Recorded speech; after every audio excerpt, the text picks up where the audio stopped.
Hola, mi nombre es Rubí Roy Valarios y esta es mi evidencia 1 en la presentación del reto del bloque de química. La situación problema que nos plantearon fue el derrame de hidrocarburos de un ducto administrado por la refinería de petróleos mexicanos Pemex ubicado en Cadereyta, Jiménez, Nuevo León en el año 2014 provocó la contaminación del río San Juan, ocasionando daños en los ecosistemas del río, en los cultivos, en la calidad del agua para consumo humano, fauna silvestre y ganado. Aunque las evidencias de los daños ocasionados por el derrame ya no son físicamente visibles, se ha detectado que las instalaciones de la refinería siguen expulsando al exterior aguas residuales que contienen hidrocarburos y aceites. Esto ha provocado un daño sobre la integridad de elementos naturales como el suelo o los cuerpos de aguas superficiales y subterráneos. Ante la evaluación de los daños ocasionados por la refinería, un grupo de trabajo integrado por residentes de comunidades rurales del municipio de Cadereyta, personas y profesionistas interesados en la atención del problema han ingresado un documento ante la Agencia Nacional de Seguridad Industrial y de Protección al Ambiente del sector hidrocarburos, emplazando a que haga efectivas sus facultades de verificación e inspección y evalúe la operación de la refinería con el objetivo de tener la certeza sobre cuál es el impacto ambiental y social de la misma. El grupo de trabajo pide que se realicen estudios de la calidad del agua conforme a las regulaciones de las normas oficiales mexicanas aplicables en todos los acuíferos subterráneos, pozos de agua utilizados para consumo humano y ganado, ubicados en las comunidades del municipio de Cadereyta, Jiménez. Bueno, para comenzar vamos a ver las propiedades físicas y químicas del agua. Su estructura molecular son dos átomos de hidrógeno y uno de oxígeno. Sus propiedades físicas son que es incolora, insabora, su punto de ebullición es a 100 grados y de congelación a 0 grados. Las propiedades químicas son que tiene carga eléctrica positiva de un lado y negativa del otro, lo que provoca que sus moléculas se unan entre sí, tiene un pH neutro, reacciona con los óxidos ácidos y los óxidos básicos y el metal. La solubilidad del agua, como es un disolvente universal, es un disolvente universal que se debe a su capacidad para formar puentes de hidrógenos con otras sustancias, ya que éstas se disuelven cuando interaccionan con las moléculas polares del agua. Su densidad es de 100 kilogramos sobre metro cúbico y su viscosidad es baja comparada con otros elementos, lo que permite, por ejemplo, circular la sangre a través de nuestro sistema capilar. Su viscosidad dinámica es de 1002 y cinemática de 1004. Para los hidrocarburos, las estructuras moleculares son formados únicamente por átomos de carbono e hidrógeno, átomos de carbono que forman enlaces con otros átomos de carbono, enlace carbono-carbono, y con átomos de hidrógeno, enlace carbono-hidrógeno.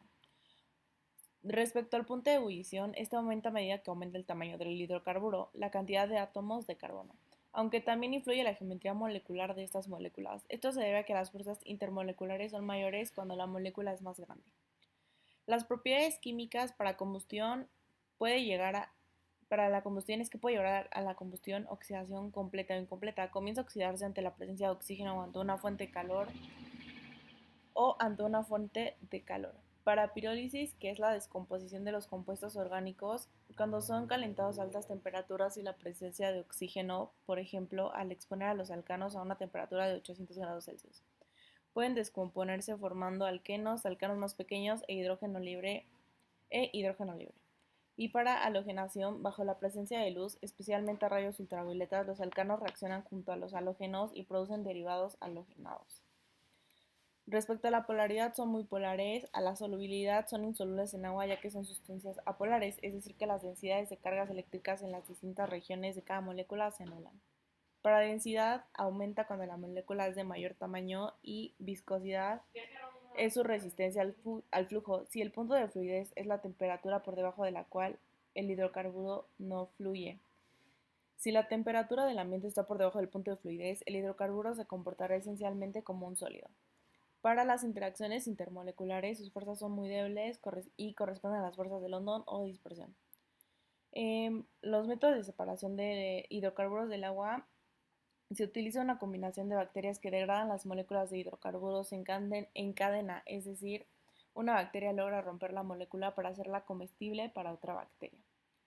Y respecto a la volatilidad de los hidrocarburos, todos aquellos que se presenten en estado gaseoso a la temperatura ambiente normal o que son muy volátiles a dicha temperatura. Los hidrocarburos presentes en el petróleo son las parafinas, que su fórmula general es esta que estamos viendo aquí. Este cuadro nos presenta las estructuras de las parafinas en esta degradación líquido y su punto de ebullición es de un rango de 150 a 275 grados Celsius. También son las cicloparafinas y esta es la fórmula y estas son las estructuras. Tienen dos hidrógenos menos que el alcano del que derivan y tienen los extremos de la cadena unidos. También están los aromáticos. Esta es la foto de las estructuras. Poseen las propiedades especiales asociadas con el núcleo o anillo del benceno, en el cual hay 6 grupos de carbono e hidrógeno unidos a cada uno de los vértices de un hexágono. Se puede encontrar en un estado sólido y líquido y su punto de ebullición es de 80 grados Celsius. Tenemos el compuesto de oxígeno. A la derecha tenemos la imagen que nos muestra su estructura. Estamos viendo su configuración electrónica. La capa de valencia, que es 2, periodicidad química es 1 metal en el grupo 6A, la estructura de Lewis, la geometría molecular. Forma 2 enlaces covalentes, es apolar, su estado es gaseoso. Tenemos la solubilidad también, viscosidad y punto de ebullición del oxígeno. A la derecha tenemos el esquema de los compuestos de hidrógeno, su configuración, y a la izquierda su configuración electrónica y capa de valencia, que es 7. Se encuentra en el grupo 5A, siendo 1 metal, la estructura de Lewis, forma enlaces covalentes triples, es un compuesto polar. Su estado es gaseoso, la solubilidad, viscosidad y también el punto de ebullición. Para los compuestos de azufre, a la derecha volvemos a tener el esquema de los compuestos y en la izquierda tenemos su configuración, su capa de valencia.